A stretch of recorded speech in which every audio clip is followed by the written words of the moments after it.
Hello, hello, hello, and welcome to Survivor Debrief. I'm Eden Porter, the unlucky loser from Survivor Titans vs Rebels, and with me as always is my comedic partner and real-life brother, Joshua Porter. Josh, how you going? I'm good. I'm shocked. You're shocked? I'm shocked how average this episode was compared to episode 7. I think we did get spoiled on episode 7. I think so. I think it was so drastically crazy and awesome that anything shy of that. And there's still some interesting dynamics at play, but overall it really didn't feel as I feel like this one's the palate cleanser after you have the wine. Yep. And then This is the coffee. This is the coffee. Then you spit it out into the pan and stuff like that. You just need something before you get to the next crazy episode. Yeah. Because I did, last episode was top tier that was crazy. level Survivor. And it was a double elimination as well. So. And it was a double elimination. And so there's going to be anything after that is going to be a tough sell. Yeah. And this one, look, there's a little bit there, but it felt very formulaic. Yeah. In terms of... part of the interesting fallout I found was Lisa sort of turning her back on those. And I don't know how much this is like her trying to save face or whatever, but talking about Tommy not having the votes. And it's kind of like, I don't know if that's Lisa covering her tracks or being like, well, you didn't even want to do the plan, Lisa. Like, you didn't even tell Tommy of like, no, you don't have the number. What are the numbers? You know what I mean? Like, this is someone sort of scrambling to sort of come up with some sort of way out of this. Because she's first of all, she blames Tommy for everything, which is fine. He brought it up. Yep. But then she started this conversation about our Pav. She was going to tell Pav at Tribal Council. Yeah. And Pav that's the just whole a bridge. time. Well, the Pav was like, too far. yeah, but you didn't. You didn't. You didn't do that. I actually was in a similar situation with Alex when we were going to vote Alex, and then I didn't really want to vote Alex, but everyone else did, and I was like, okay. And then it was a non-elimination, and then he didn't go he went to the other side, and then we got back together. Kitty had told him, oh yeah, you were definitely going home. Why would you do that? And then I talked to him. And I was like, I didn't want you to go.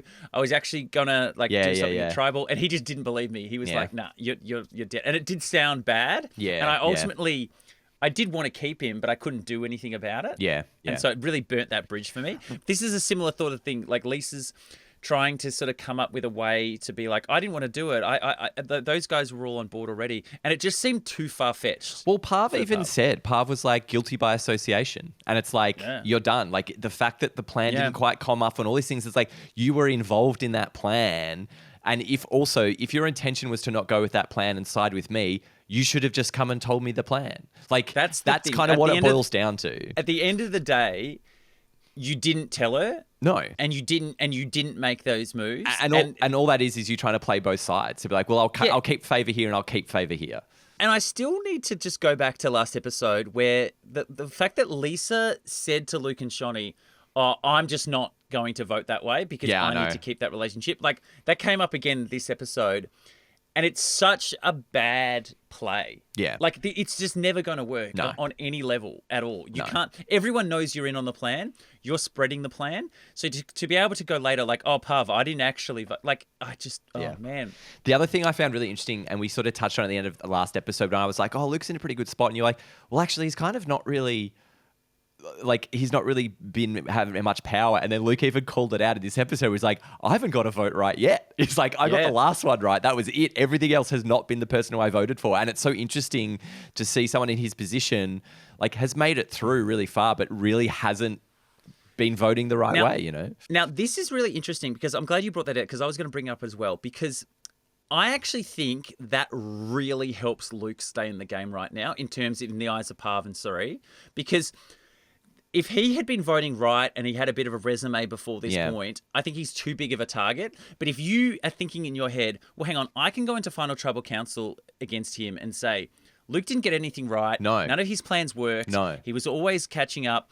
So in your head, you're like, I can probably beat him. But then Luke is probably thinking, if I have a really good last couple of votes. Yeah. And I've got a couple of Australians on the jury that really like me. Like if he gets Janine over there, then it's Janine, Kirby, Sarah, like these people Shonny he was possibly. Working with, Like they could all vote for him against an American that's already won. Well, I think, the idea of being able to swing power back to you late in the game to be like, I got through to where I needed to and I stayed alive everyone else got knocked out. I stayed alive, and then I made a few key moves right at the end, which I could sort of see happening for Luke. I think he's in a really interesting position. We might talk about that later in the episode. Yeah, but back to Lisa. First of all, I loved the playing from the bottom montage, the one that Lisa's playing. I was like, wistfully looking out. The editing.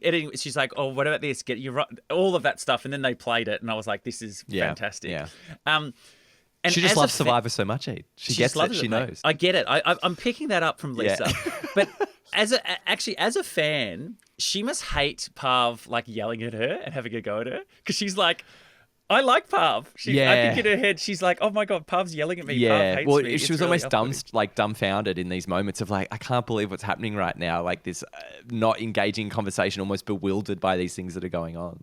Yeah. Now she has a conversation with Luke at the start, and she seems to be leading into the GOAT strat, and not the greatest of all time, but someone you bring along to the end.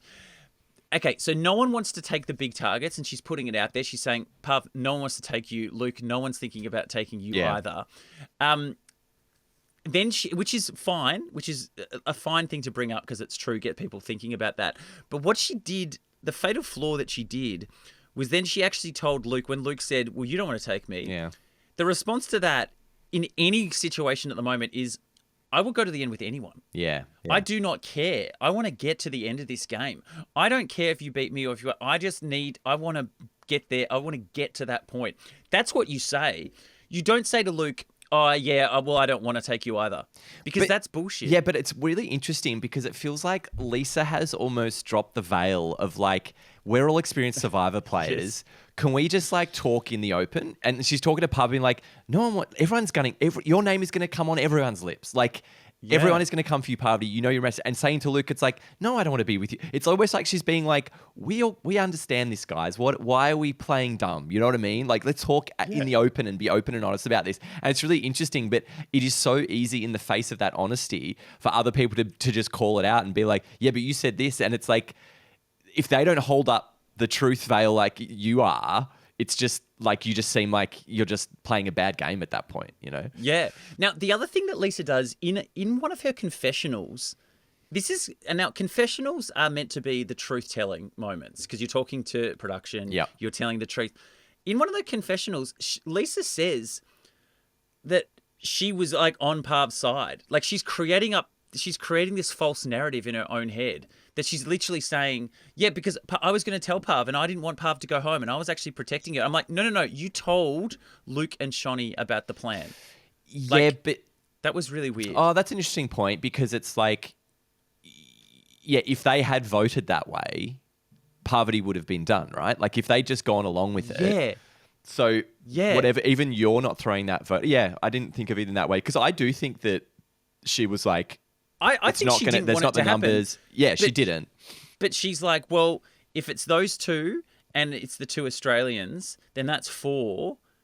Then it's I think the weird aspect of it is like if you actually don't want Parv to be the target, make up a new plan with people to get the target off Parv. Don't be like, oh no, it'll just fall in a heap. Just kind of, I'll be okay with it. It'll happen, but it won't actually play out. Like if you actually want to keep the person, you should try and move that target onto a different person. And she didn't really do that.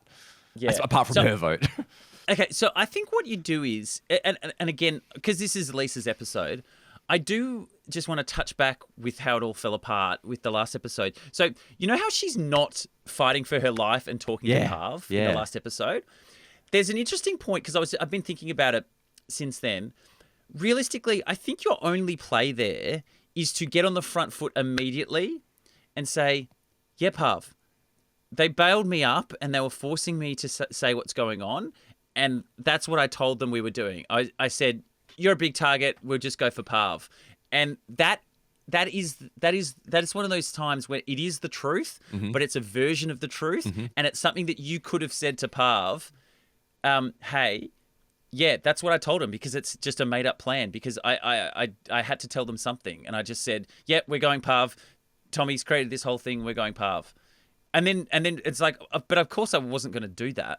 But it's weird. Parv is so good that she picked up on the vibe, and the vibe of them talking was don't say anything, whatever. Oh, what's happening? Something's happening, and that's why she's so good. That's why she's so good. Well, the other interesting moment I thought was quite interesting before we get to the immunity challenge was with Luke and Janine as a really good duo being like, let's not give others too much time together. Like that was a key thing of like, let's make sure at this point in the game, we're hanging around so they can't sort of dig their claws in too much. Should we get to the immunity challenge? Yeah, let's get to the immunity. So this is I really like the flashback to Luke's that was cool. season 4. That was very cool. That's really cool because that was literally, if he wins that, he probably goes on to win the game. Yeah, at that right. point. Okay.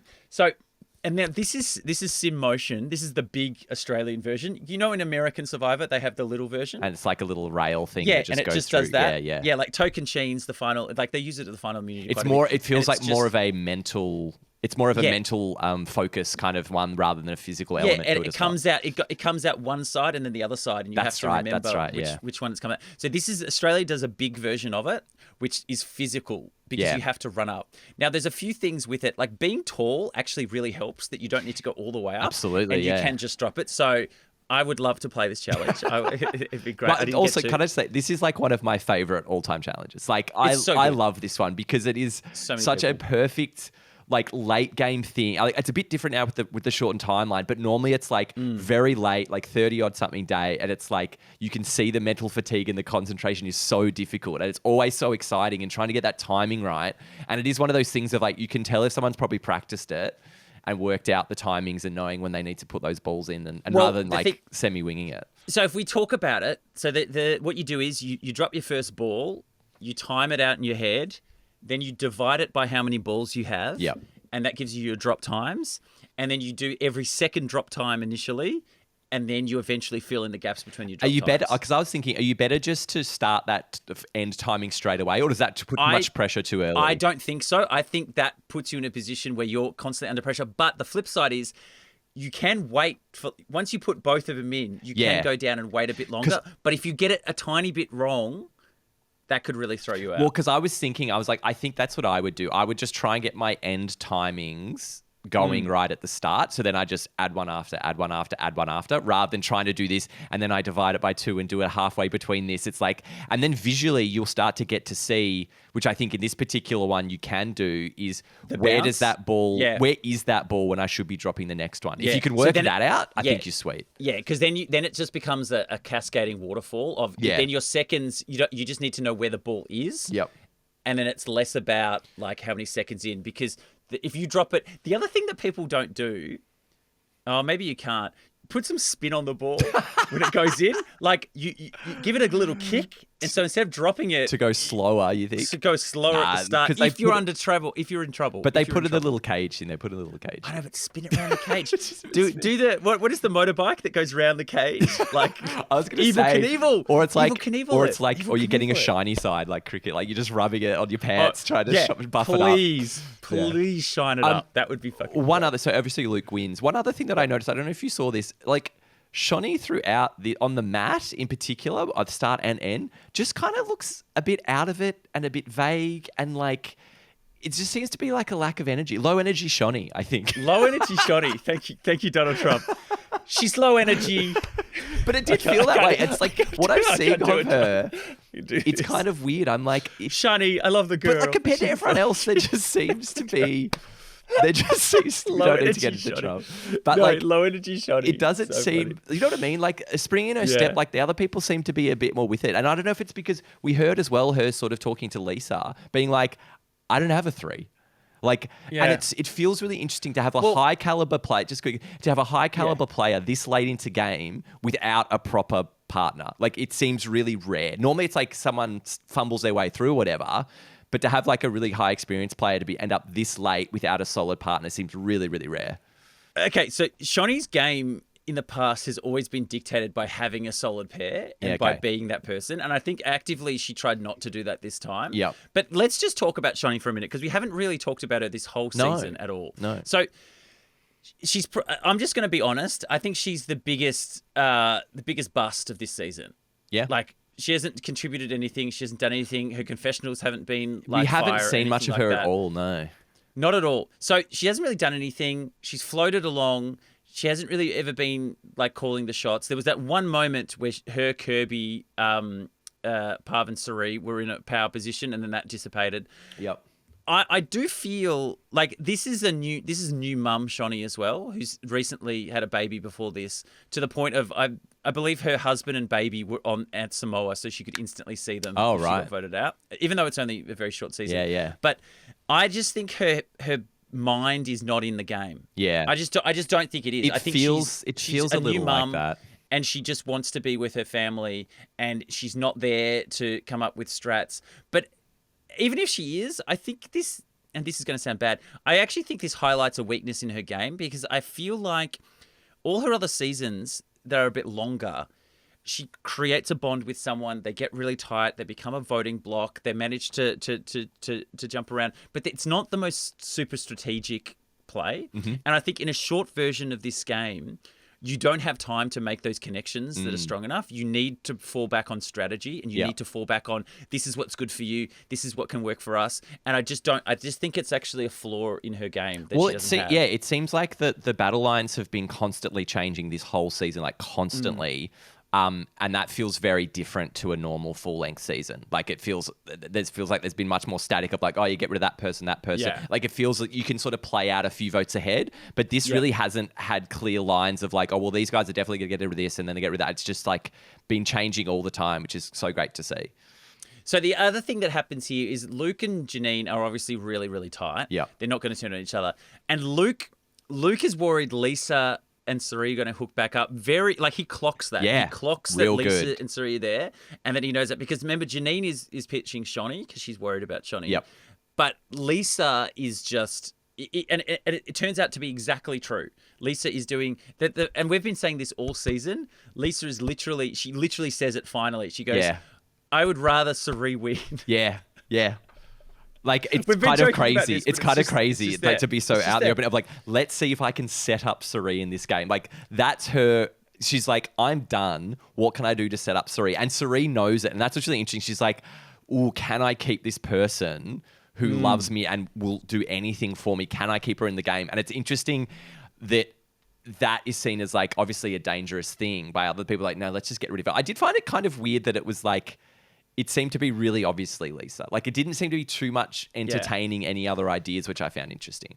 Yeah, I actually think the edit did a lot of work this episode to try and make it seem a little bit more interesting. Yeah. It does have a feel. It does have that feeling of, like, she said she was going to quit for someone. I think everyone's a bit frustrated with her. And I think the flip side of this is Parv had Kirby and Suri voted out Kirby. I think this is a little bit of, hey, Suri, I know you and Lisa are tight. Yeah. You got rid of Kirby. Yeah. We're going to have to kill, chop Lisa. Yeah, and then yeah. Suri go, yeah, you know what? Fair enough. We both get rid of our other people and we'll go into this. One really interesting thing I thought about this particular point in the game, I'd like to, question for Eden. At this point in the game, you've kind of got Shani and Lisa, who I'd consider singles, and then you've got Luke and Janine and Serene Parvati. At this point, should you be aiming to break up a pair? Say you're in the pairs. Should you be aiming to break up the other pair, or just ditch a single because they could be a free vote elsewhere? I think I think when it's 2-on-2, right? I think once you get one person as the floater. Yeah. Then I think, because we now know it's a final 3, both pairs can pitch to that single, hey, Come with us. It's a final 3. We'll just get rid of the Americans and blah, blah, blah. The thing that complicates everything is the idols. Yes. That's what's really going to complicate anything. But so you think you're better off just getting rid of an extra single and just the two pairs go at it? Yeah, I think so. That's what I'm. Because I feel like I would prefer to break up one of the because it's like, they've got each other's back, but the singles, I think if you then end up with 3 singles, is that easier to almost work with, and you just need to pull one of them across? You know what I mean? Yeah. So, but the danger is if you're in a pair and you go with the 2 singles to break up the other pair, right? Yep. Then that other pair, that person left, then is way more incentivized to jump to the other 2 singles, and then take you out, and then those 3 go to the end together, because they can all go back. Whereas if you keep the 2 pairs, then you've got a mutual mutual assured destruction that if you go against each other, you're going to blow up. So you might as well keep each other there. That's just my thought. But can we get to the other really interesting thing? The big juicy part, the most juicy part of this episode. Yeah, we're talking about the same thing. It's the Luke and Parv conversation. Crazy. Right? So thank you, Parv, for clearing this up because we had a lot of questions. You have to play it. Your knowledge is power. You have to play it before the votes are cast. And you have to go, I'm going to use it on this person, and that's the end of that. So she was 100% bluffing last. And that's what's really Tribal interesting. Council. And so my question for Eden, who's been on the show, in a moment when someone's doing something like that, can you go, hang on, can we get an explanation of how this works, please? If you're one of the other players, to be like, sorry, how does this advantage work? Yeah, look, it's really tough because sometimes you just get caught up in the moment and you're like, hang on, what? And then production as well, if it's good TV, they will let it ride. Because the thing I find... They will let it ride. Yeah, the thing I find difficult is, and I remember Fishback, I think, talking about this, the idea of, I like to know everything that can happen so I can strategize around it. Like, if you don't know how something works and you don't know the rules, you can't strategize around it.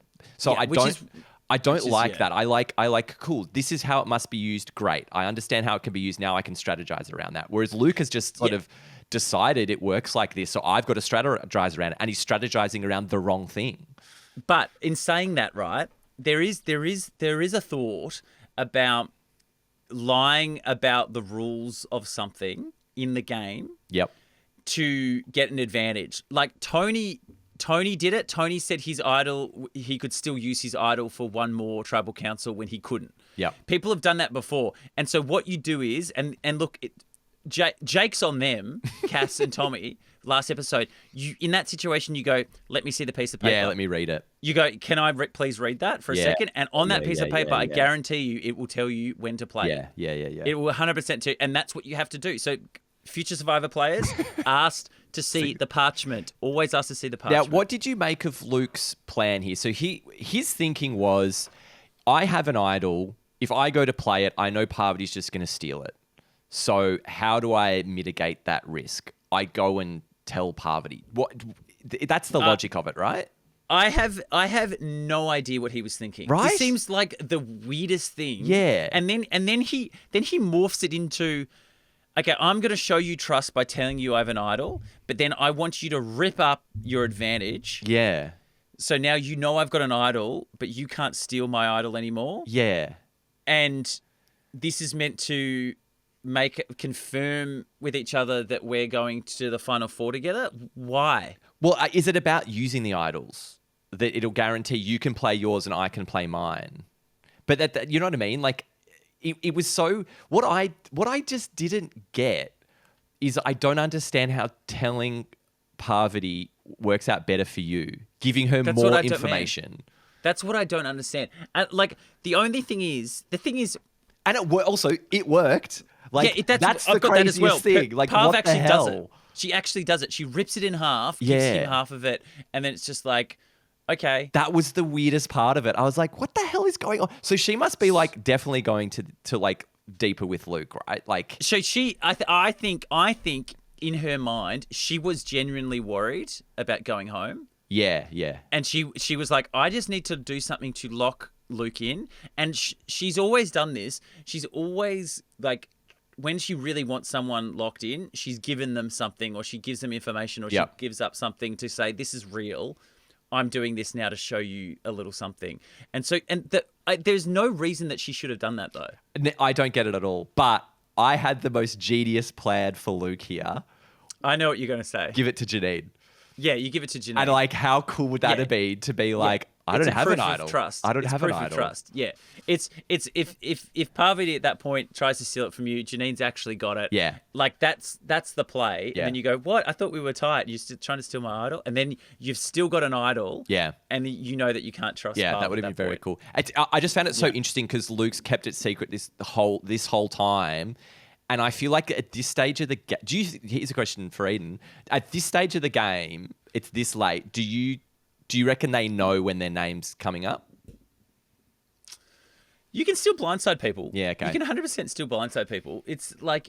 But in terms of your place in the game, right? And like this late, who are the big names, who wants to go with who, like all those factors, do you think you can have a pretty good track of like, well, if they're immune, no one wants to sit next to me, right? I'm probably going to go. Yeah, look, again, we're in a really good position because Pav and Luke I think they're in a position where they sort of feel that they can beat each other. And Sari as well probably feels like she beats any of those guys because of the track record and because her and Pav have played this game very well. Yeah. But they mentioned another thing here. It's a final three. Is this the first time that it's confirmed that it's a final three? I think so. I don't know. I'd love to know if the players knew that coming in. Yeah. Because that's a lot of people at Final Tribal Council for such a short it does feel like the kind of season where probably a third might not offer much, but definitely two people could really give it a good shake. You know what I mean? Have a really good resume for the season, which is really interesting. Yeah, so you've got Shani, who at this point now, I don't think Shani beats anyone. I can't see it, no. Unless she does something crazy in this next episode. I don't think you see Shani beating anyone. I feel like Janine beats Shani. Yep. I'm not sure whether she convinced people to beat Luke, Sari, or Pav. I feel like if Janine does a good pitch, because I feel she's been involved in some really pivotal stuff. Yeah. Like she did the Kirby vote. Yeah, like that's huge. And she's been really active in decision making and moving around and aligning with different people. So I think she's played a really interesting game of like in the mix, like sitting back when needed to, but being able to strike when she's had the ability to as well.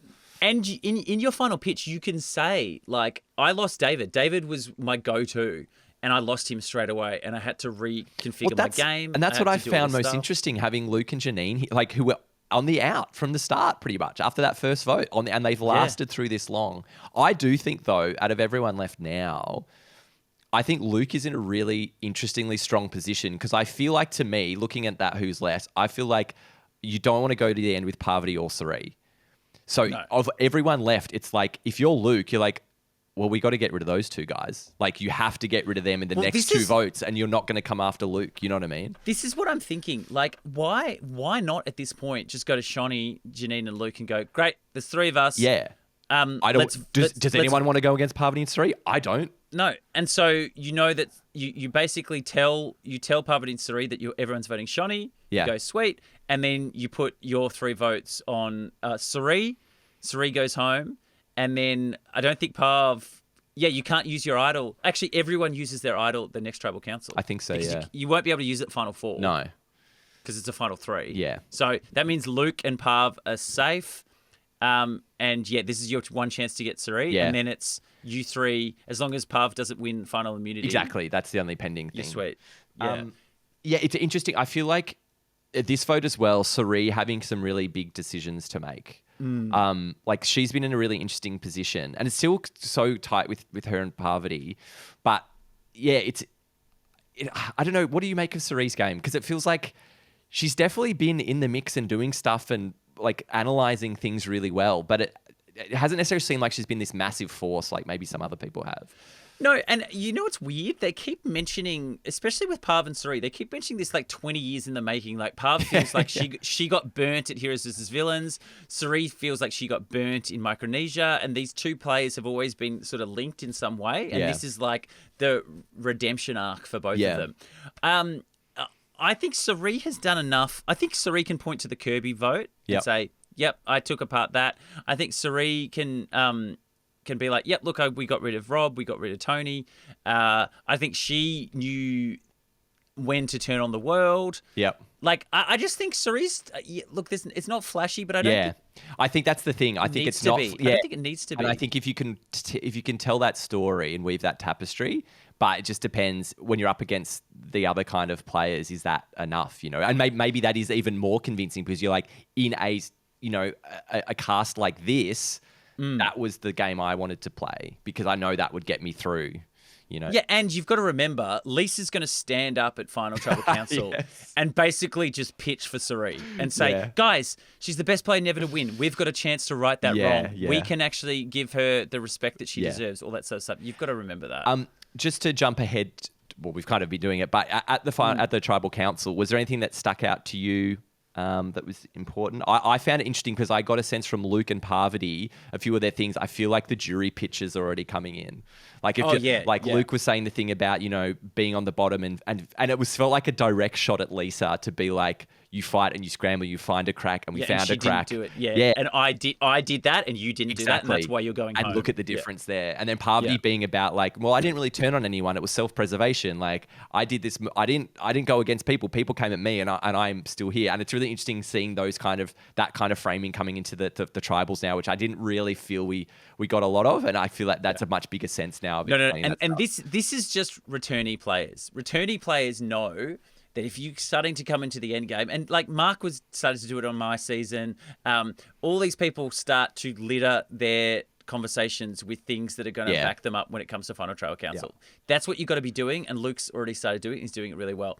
The thing with Lisa is, as a super fan playing, is this how a super fan plays the game in Australian Survivor? Like that they're willing to burn their game and they're going like, I just want to work with Tony. I just want to be there with him. I want to hang out with him, or I want to do it with Suri, or I want to do it with Pav. I'm worried I would be a bit of that. I'm genuinely worried that I would be like, I just want to hang around with this person. Yeah, for as long as I can. I think so. Well, you want them to like you, right? Like that would be such a thing. You're like, oh my God, I can't believe Tony likes me. Like, how cool is this?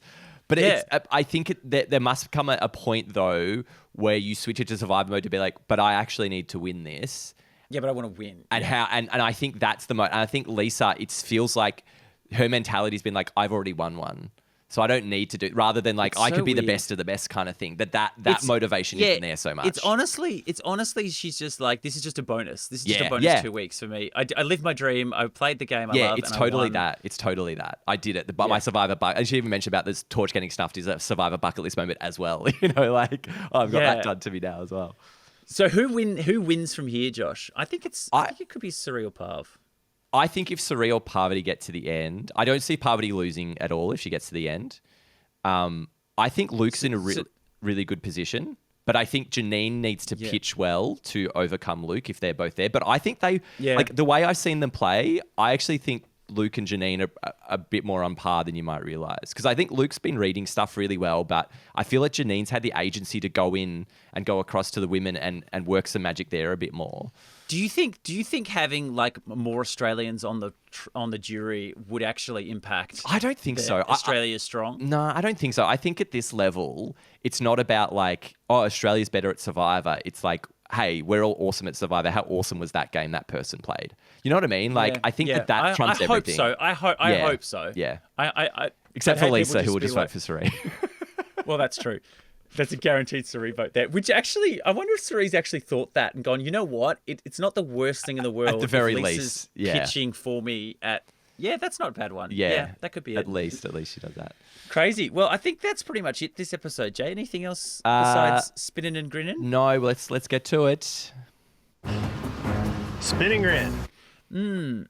Who's spitting and grinning today? It's got to be Luke, doesn't it? I think Luke winning immunity is great. And then also I felt like he had a pretty strong episode, and he got the thing torn up with Parvati. Like that's crazy. Still, I don't understand that.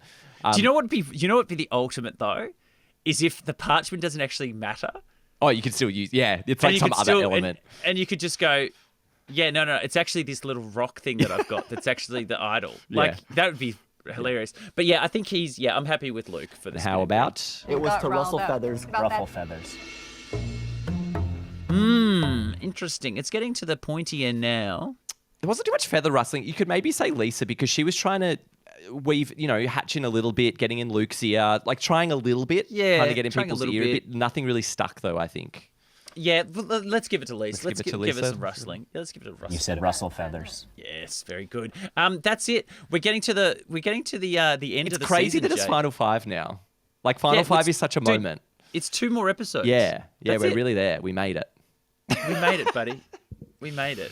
And it's going. So let's go out with a bang. I think they're going to be some really Final Five, and then the finale. I think they're going to be awesome. Oh man, the whole season's been so great, and like the people who are here now, it's going to be a really interesting fight to the end because I don't think there's super clear pathways, and I think pending who wins different immunities, I think I think apart from Shawnee, I think everyone's got a really good shot of winning, and that's to me is really, really rare. So what's going to be really super interesting is immunity and the idols are going to be played. Yeah, so if yeah, Parv yeah, or yeah. Luke Oh, win that's true. immunity, then they're going to play their idols on other people. Oh, that'll be great. And that's going. Then we're going to get into a situation where it's going to be pretty wild.